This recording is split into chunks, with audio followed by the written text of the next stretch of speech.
Chris here, and welcome to my channel, and welcome to this week's reading vlog. So it is officially June, which means I have a whole new TBR to devour, and boy is it full of books. I have easily over 40 books, I think approaching 50 books that I would like to get to in the month of June, and there are only 30 days to do it, and I'm gonna need to be really on top of that. That being said, I'm off to a good start because it's actually the second now. It was just way too hot to film earlier. There was no way I was turning off the fan to film. So, I read Welcome to St. Hell, My Trans Teen Misadventure by Lewis Hancox, and I was reading this for memoir for the Queer Lit Readathon, and I'm giving this book 5 stars. This book was absolutely brilliant. It's Lewis's memoir of his time in high school before he transitioned, and how difficult that was for him. I don't know if you can hear the banging in the background, but there is a Jersey Skeeter in the house, and Bugsy is trying to catch it. So good luck, Bugs. Anyways, back to this book. It was really interesting to see Lewis's journey and the struggles that he went through. I thought he did a great job of kind of laying it out and telling his story. I was really intrigued. I thought the art style worked well. There was no colors. It was just black and white, but I think it really added to the gravity of the book. I'm just really glad that I came across this and found it as a recommendation because it is a fantastic read. I would highly recommend you pick it up if this is something that sounds interesting. Then I made progress in the Shady Grove mystery series. I read The Sky's the Limit, which I gave 3.5 stars, and Sightseeing, which I gave 3 stars. So in this series, we're following Allie, who realizes in the first book that she has psychic abilities. She can touch objects and sometimes learn about their past. She uses these abilities to solve murders. In Sky's the Limit, she is looking into the death of one of her college professors. And in Sightseeing, she's looking into the death of a woman in her 70s who is believed to have died of natural causes, but because of her abilities, Allie knows that's not true and has to try to find evidence to prove what her vision saw. While this is going on, Allie lives with her brother to help him take care of his young son, Kyle, after the tragic passing of his wife. As far as Allie knows, it was murder, and the murderer has never been caught, so she has started to look into her sister-in-law's death now that she has these new powers, and that's kind of a running mystery throughout the series so far. My reasons for these being lower is because the mysteries feel a little rushed sometimes.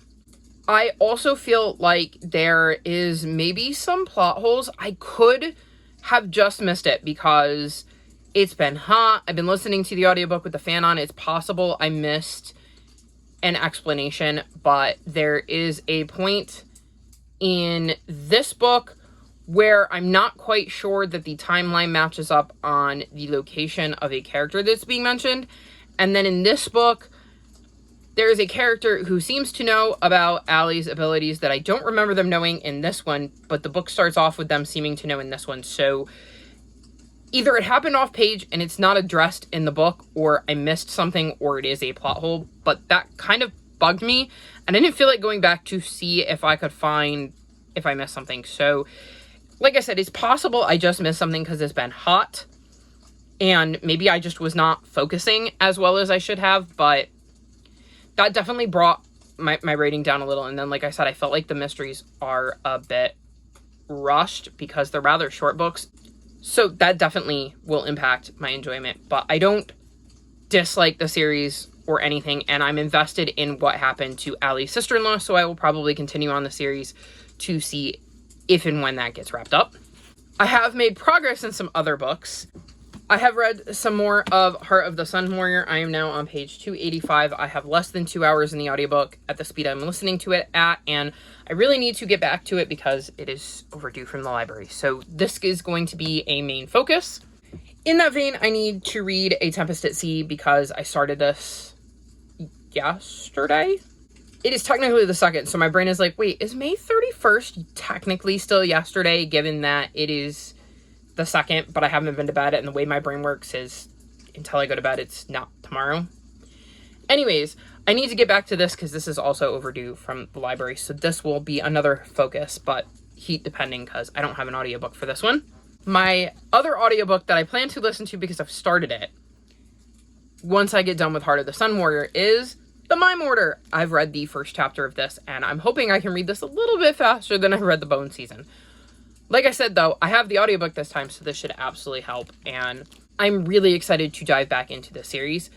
This follows Paige, who is a clairvoyant, and she has the ability to dreamwalk, and we're following the events from book 1. This literally picks up where book 1 left off, so I'm very excited to dive back into Paige's story and find out what is going to happen to her next. So that's all the reading updates I have, which considering is only 1 day's worth, and I finished 3 books and made a little bit of progress in 2 others, is something I'm pretty happy with, considering, like I said, I have just so many books I need to read. I feel confident that I can do it because I'm very excited about all of them. So, it's starting to get really hot in my room because, well, it's still warm out and I will not open my window because pollen, and I feel like crap without the pollen actually being blown into my bedroom. So, I want to turn that back on, and I can't do that if I'm filming because you don't want to hear the fan. It's bad enough you have to listen to the ambiance. So I'm going to go cool off and read, and I will check back in with you all soon to let you know how I'm getting on.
Monday, and I thought I would check in because I've read a bunch.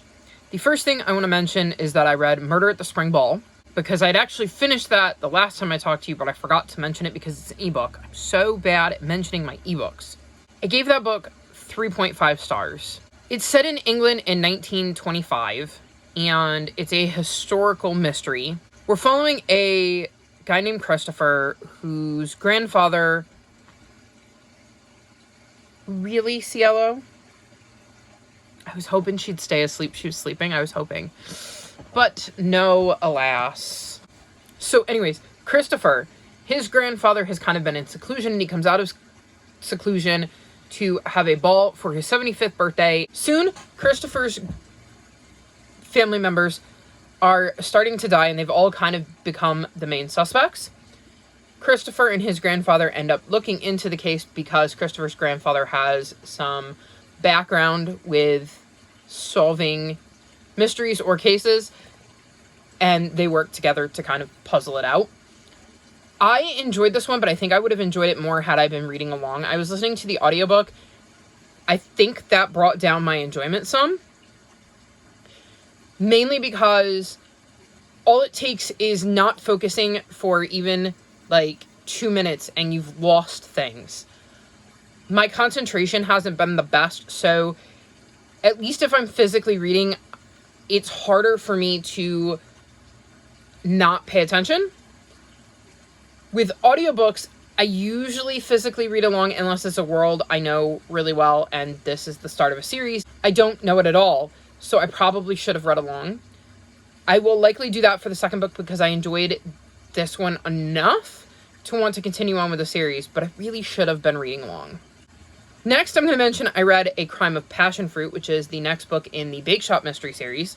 I gave this book 3.75 stars. In this one, Jules's estranged husband calls her and asks her to fill in as the pastry chef on the ship where they met and worked and got married and all that. And a woman ends up dead in the pool, I believe. And this leads Jules to looking into things. So I liked the mystery part of this one. I do not like the estranged husband at all, in any way, shape, or form. And this one was set on the cruise ship with him around, so I was miserable for that.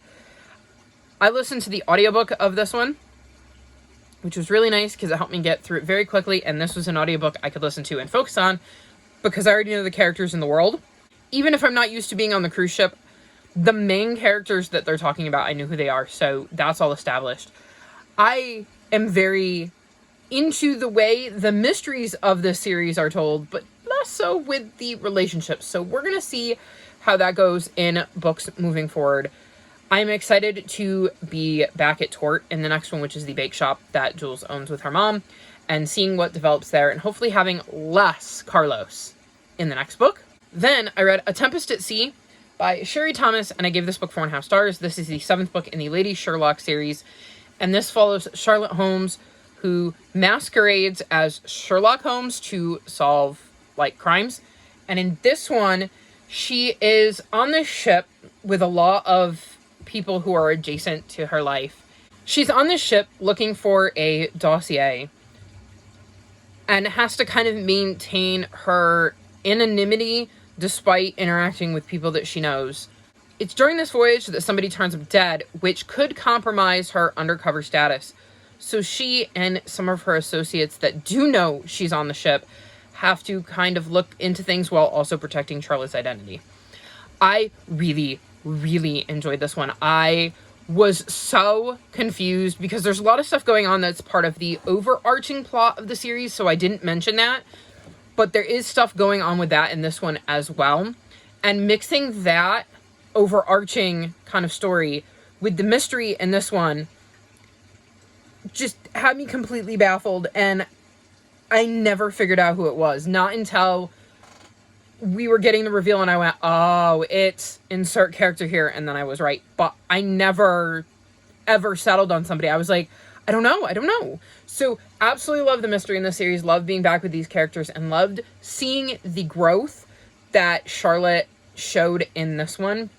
As Charlotte is like a very interesting character, for a lack of better way to phrase it without spoiling things. So really, really love this. Really glad that I continued the series and I'm now caught up on it. Then I read Heart of the Sun Warrior and I gave this 4 stars. This is the 2nd book in the Celestial Kingdom duology. I enjoyed this. It wasn't really what I wanted to be reading, so I think it suffered a little bit from that. But otherwise, I enjoyed most of this book. There was a thing that happened at the end that I wasn't a huge fan of, and I think this would have gotten 4.5 if it hadn't happened that way. But the thing happened, and I can't tell you what the thing is because it's like a huge, groundbreaking, giant spoiler, but there was a thing that happened at the end of this that I just didn't enjoy. So this series follows Singin, who is the daughter of the moon goddess and ends up trying to find a way to kind of free her mother because her mother is an immortal who is kind of trapped as a punishment, and Xingyin is trying to find a way to break her mother free in the first book, and this is obviously the continuation of her journey. So enjoyed this. Now I've finished the duology, so I can check another series off my list. Then I read Cheer Up, Love and Pom Poms, and I give this book 5 stars. I absolutely love this book. I was reading this for Trans Joy for the Queer Lit Readathon, and this follows Annie, who is extremely smart, very good at the book part of school, but is not doing great when it comes to interacting with her peers, and her mom encourages her to try out for the cheerleading team. She says, give it a go, see what you think. And one of the cheerleaders on the team is a former friend, BB, who is trans and is struggling a little bit in school. And the only way her parents will let her continue her transition and not force her to go back to dressing like a boy is if she brings her grades up and keeps her grades where they want them. So we see Annie and BB kind of pick their friendship back up. I adored this. I absolutely loved it. It's a graphic novel, so it was a really quick read. I liked the art style. I liked getting to see Annie and BB kind of figure each other out and pick up their friendship because it had kind of fizzled out. I liked the cheerleading aspect of it and the team aspect of it, and I love the story. It was a very quick, easy read, and it definitely had Trans Joy in it. So love this book, would highly recommend it, and really glad that it came on my radar. Those are all the books I finished, but I have read parts of others. So I have picked up Last Stand of Dead Men, which is the 8th book in the Skullduggery Pleasant series. I'm on page 411, zooming through this, which is good because I'm hoping to get to book 9 this month as well. I don't know that I'm enjoying this one as much as I did the last one, but there's still a lot going on in the series. Skullduggery and Val are up to their eyes in it, and I've just gotten to a point where a thing, big thing happened that was kind of set up at the end of last book. So interested to see how that's going to impact the rest of the story. So can't wait to finish this one. Then last night I started Aces Wild, and I am on page 181, zooming through this one. This follows Jack, and his mom is a casino owner in Vegas, and she ends up getting arrested. This was not part of Jack's summer plans, so he heads back to Vegas, calls in his online group chat friends, and invites them all to Vegas with him so they can kind of cover for him while he tries to prove that the charges against his mom are false. Also, this group of friends of his are all ace, just like him. So I love that there's so much ace representation in here. One of the characters, I believe, is non-binary. So there's lots of good rep in this book. I'm very much loving Jack and his relationship with his friends, getting to see them work together and kind of mesh as a group in person, and taking that online persona and bringing it to the real world. I have no idea how he's going to prove that his mom didn't do it, but I'm very, very invested in the story. Cannot wait to see how this wraps up, and see no reason I won't be finishing this tonight.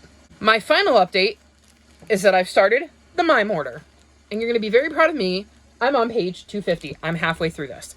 So this is the sequel to the Bone season, and I really wanted to just read this in rather quick succession. I'm hoping to read another giant chunk tonight, if not finish it. This one did not at all go the way I was expecting things to go after the way book 1 ended. Paige's journey has had so many twists and turns, and I feel like it's only getting started. Which, since I think this is like a 7-book series, would make sense, because I'm assuming we're going to be following Paige for all 7 books. Anyways, loving the journey in this one. Very interested to see what happens to Paige next, because there's some very intriguing things going on. So that's my update. I'm making very good progress in my TBR. Based on my page count, I'm actually reducing it because I have a spreadsheet and I keep track of all of the number of pages in all the books I'm planning to read and how many pages I have to read per day. Then I have another column where I take it off and then drop the days down. So I believe at the start of the month, based on all the pages I had, I needed to read 584, I believe was my number.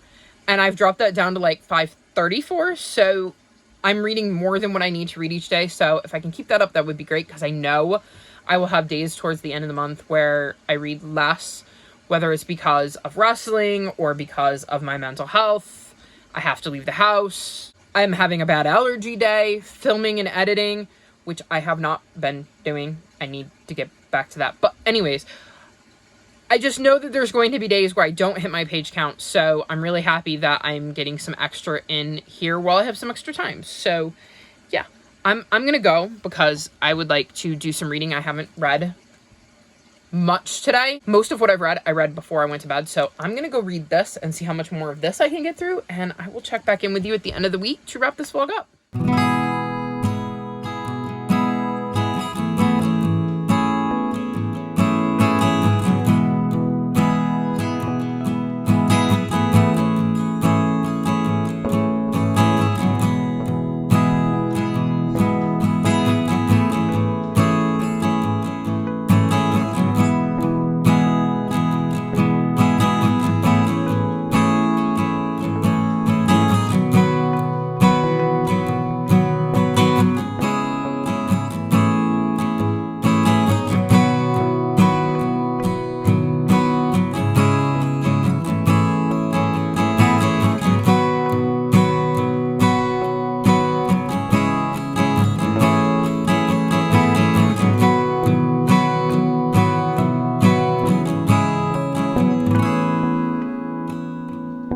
So it is now Thursday, which means it's time to wrap this vlog up, and boy, have I done some reading. So first up, I read A Good Dog's Guide to Murder by Krista Davis, and I'm giving this 3 stars. So this was very much not my favorite book in the series. I had a few things that I took issue with, and here comes Cielo. Come here, baby.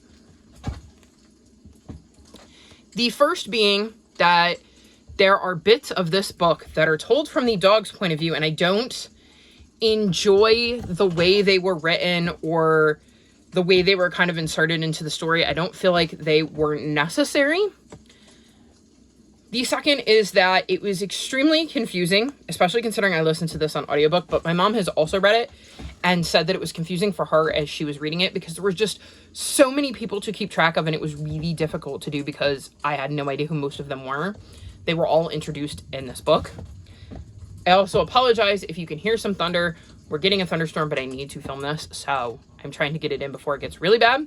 Anyways, the other issue is there is exactly 3 mentions of Harry Potter in this book, and it was published in 2022, and that bothers me. So to set it up, I should explain that in this one, they end up finding a body inside of a hollowed out tree, and it has very obviously been there since the tree was planted.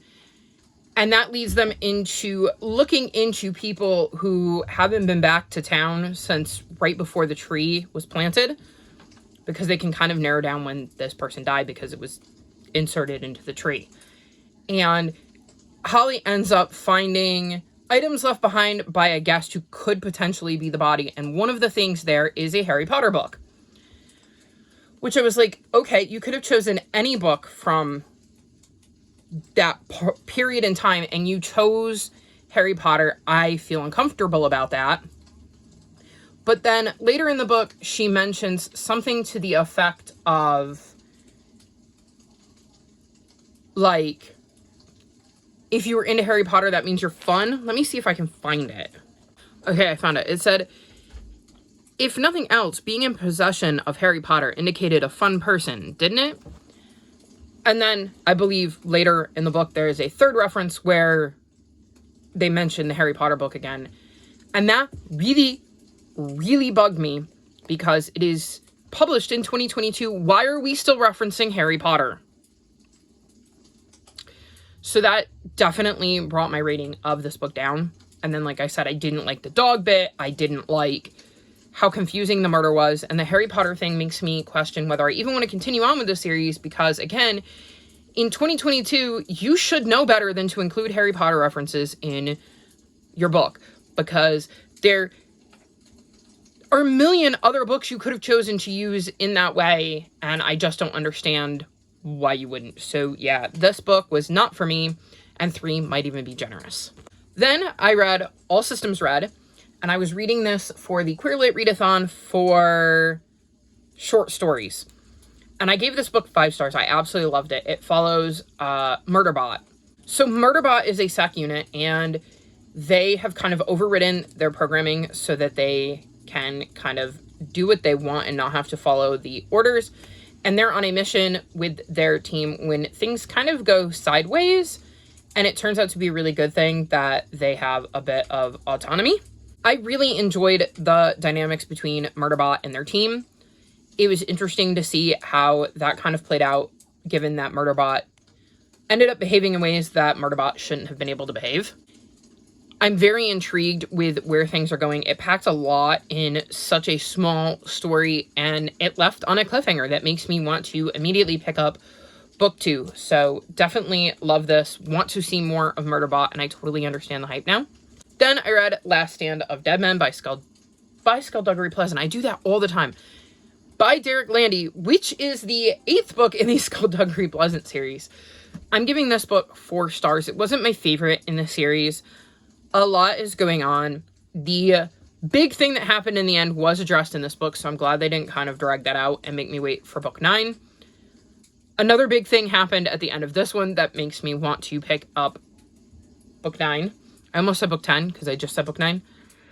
My brain is not working today. Anyways, I like how this series does a really good job at the end of making you want to pick up the next book and giving you an idea of where the story is going to be going. So, still very much into this series. Really hard to talk about because 8th book in a series. And it's not like a cozy mystery where I can go, well, in this one, this is the mystery they solve. Anything I really say about the plot of this one would be giving way too much away, but still intrigued, still enjoying it, and curious to see where things go. Then I finished Aces Wild, and I gave this book 4.5 stars. I was reading this for the Queer Lit Readathon for crime. And this follows Jack. And his family's from Vegas, and his mom gets arrested for, like, crimes. And he is at a boarding school in Massachusetts, so he comes back to Vegas, and he ends up calling in his online ACE support group. Because Jack is ACE, and he has a bunch of friends who are ACE, and he ends up flying them to Vegas. And he's never met them. He's only met these people online. So he flies them to Vegas in the hopes that they can help him find a way to prove that a rival casino owner is responsible for his mom being arrested. I adored this. It was missing the one thing that would make it 5 stars, but I really, really enjoyed this story. I loved getting to see Jack and how he was dealing with this crazy thing happening to his family. I liked seeing his relationship with his friends and how that kind of played out with them meeting in person for the first time. It had a found family aspect because this friendship group very much felt like a found family. I was very intrigued with the mystery aspect of, is he right about the fact that it was the rival casino owner? And if so, how is he going to prove it? It kept me intrigued from the word go, and I'm so glad that this was brought to my attention through this readathon because I just enjoyed pretty much every minute I read of this book. It was just missing that one thing that would have made it 5 stars. And then the last book I finished is The Mime Order. I read this one a lot faster than the Bone Season as the thunder rolls. I gave this book 4.25 stars. This is the second book in the Bone Season series, or whatever it's called. It's a sequel to Bone Season.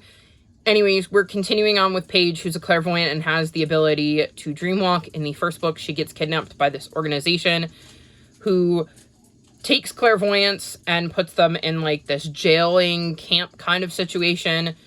And she, in the first book, has to figure out how to break out of that. And we're following the events of the first book. Can't really say much more than that, but I enjoyed a lot of things that happened in this book. I liked seeing Paige continue to develop her dreamwalking talent. There were some things that bugged me, which I don't really think I can say. There's a character she interacts with in a big way, and the way that character treated her really, really bothered me, but it made sense by the end of the book why things were going down the way they were going down, so I'll forgive it.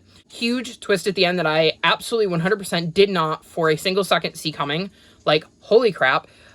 Cannot wait for book 3 to see how that plays out. Don't know if I'm going to read it next month, mainly because I believe there's 7 books in this series, and I think only, like, the first 4 are out, so breaking it up a little bit since I can't just get to the end, might be worthwhile, especially with everything else I want to get to. But enjoying the series, enjoying this installment of the series, and curious to see where things go. That isn't the only thing I've read, though. I've started 4 other books. The first is the Crimson Campaign, which is the second book in the Powder Maid trilogy. And I'm on page 74. I'm making slow progress in this. I really, really enjoy this series, though. It's basically, you've got this general named Tamis who has, in the first book, created a coup to take over for the monarchy. You have his son, Taniel, who is kind of one of the lieutenants in his army and is a very, very brilliant powder mage, which means they can use, like, gunpowder to do crazy things with bullets and stuff. And then you have Adamat, who is being blackmailed by Tamis into looking into things for him, and he's like a PI kind of character. And there's just a lot of war going on and a lot of political maneuvering with all of these characters, and there are the potential of gods, and there are privileged that have magic, and it's crazy how much is going on in this book. I was very into the first book, still very much into the second, and curious to see how the story progresses and what more we learn about the world and the magic or special abilities, or however you want to look at it. And yeah, just enjoying my time with this, though it's a slower read because I'd rather be reading other stuff, but my audiobook came in, so what can you do? Then I started the Rise and Reign of the Mammals. I'm only through the first chapter, but I'm enjoying this. This is a nonfiction book about what happened in the evolutionary process post-dinosaurs. I read The Rise and Fall of the Dinosaurs by Steve Brusatte and really enjoyed it, so I definitely wanted to pick up the kind of, I don't want to say sequel, but like companion novel where we see what happens after the dinosaurs. So I'm enjoying the start to this. And then I have finally picked up The Bone Shard Daughter. I'm 40 pages in, so slow start, but I was intrigued. I picked this up at like 3 in the morning because my phone needed to charge and I wanted to charge it a little bit before bed. And I didn't want to put it down. I was so tired that I just kept going, well, just one more chapter. But I finally forced myself to put it down, so I'm very intrigued with the start. We have a couple of different POVs so far, and I'm very curious to see how they eventually interact, because we have, like, I want to say it's like the Emperor. Yeah, the Emperor's daughter, who seems to have no memory of her life prior to, like, 5 years ago, and is trying to learn bone shard magic in the hopes to continue to be her father's successor when he dies. And then we have this other guy. What's his name? Let me see if I can look up his name. Jovis, who seems to be some sort of, like, smuggler or thief or something, who is looking for his wife. And I know that the next chapter is another name that I will have no idea how to pronounce. Felu, maybe? And I have no idea what their POV is going to be, or what is going on with them, or how they figure into the big picture, but it looks like we're going to have at least 3 POVs. So I'm very curious to see how things go, and the beginning of this has definitely hooked me. The last book I've made progress in is Dead in the Pond. This is the sequel to Dead in the Garden, and we're back with Valor and Bish as they continue their journey to figure out who tried to set up Bish in the first book, because we know that Bish was not responsible for the body they found in their garden. So enjoying the start to this. I'm only like 40 pages into that as well, so we will see how that goes. But yeah, that is the end of my reading week. I've made quite a bit of progress, finished some books, made some progress in others, found a new favorite in the Murderbot Diaries and Aces Wild, because even though it's not 5 stars, I would definitely highly recommend you check it out. So very, very happy with my week this week. That being said, I'm going to wrap up my vlog here. All of my social media can be found in the description below if you'd like to come chat with me. If you've made it this far in the video, leave me card emojis in honor, or anything to do with cards, like suits, that kind of stuff, in honor of Aces Wild. Like this video and subscribe to my channel, and I'll talk to you next time. Bye!